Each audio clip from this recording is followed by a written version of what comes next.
Nebraska has the number 2 wide receiver transfer portal class in America. Do you happen to have who the other top 5 teams are, by the way, Jake? Yeah, I can pull it up here. So I think Texas A&M was number 1. Oh, freaking A&M. Okay.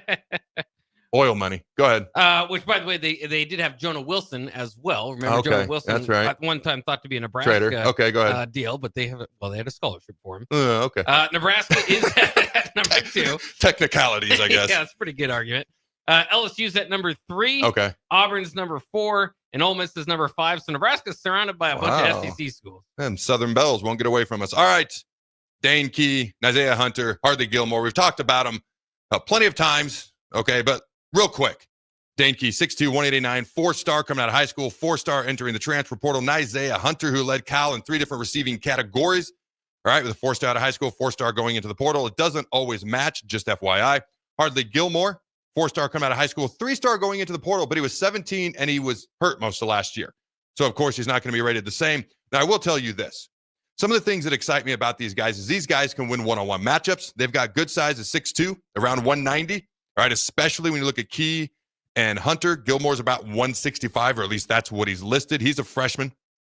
All right, and then Isaiah Hunter is going to have 3 years of eligibility. Dane Key, 1 year of eligibility. What excites me about these guys beyond that? Dane Key averages over 15 yards per reception. Isaiah Hunter, 14.4 yards per reception. Nebraska averaged I think it was exactly 8 yards per pass attempt last year. So just think about that. And here's the thing, between the 3 of them, Hardly Gilmore, there's rumors and innuendo that the coaches were actually the most excited about getting him out of these 3 guys, which is crazy because Key is Kentucky's best wide receiver. Hunter is Cal's best wide receiver. And they were more excited about Gilmore. Young guy, has the best top-end speed of the 3 of them. All right, 6'1", 165, a little bit smaller. So these are 3 guys to be very excited about. You pair that with Ja'Cory Barney. I am curious to see Carter Nelson when he comes back in the fall. He's healthy, recovered from the injury. What are they going to do with him? I still see Heinrich Harburg as a chess piece. We've already talked about some of the tight ends, and we'll do that more in depth, in detail throughout, one of the shows we have throughout this offseason, because there's plenty of time to dive into deep detail on these things. But for me, this wide receiver transfer portal class is very exciting. Do I go into my diatribe about how we still need linemen, or have I done that enough at this point, Jake? Because somebody's going to text in, what about the guys up front? Have you ever listened to the show? I talk about it all the time. Do I need to do that, or are we good? I think that covers it. I think that little rant covers it. I think we covered it. All right, there are people, by the way, who expect Elijah Pritchett, because you and I had talked about him at right tackle, because Gunnar Gatula started at left for us last year. They actually think he might be the left tackle, because that's where he started at Alabama. So we'll see what happens. We'll see what happens with Rocco, what's his last name? Spindler. I told you I was going to get the name wrong during the break. I was like, Jake, what's his name? I'm going to get it wrong. I had been saying Spindler Rocco. I don't know why I was flipping his name around, but Rocco Spindler. We'll see what happens with him. He's an interior offensive lineman. All right, because there is some theory of thought that Gunnar could go inside to guard. I would say at this point in time, his athleticism, being a young guy, is more an asset than his strength at this moment in time. As he gets in the weight room, he'll get older, bigger, and stronger and whatnot.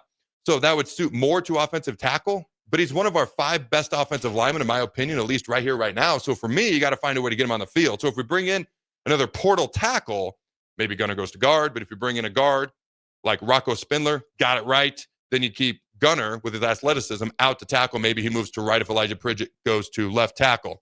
All right, what are your thoughts real quick on the wide receiver transfer portal class and being rated so highly? Were you surprised, et cetera, Jake?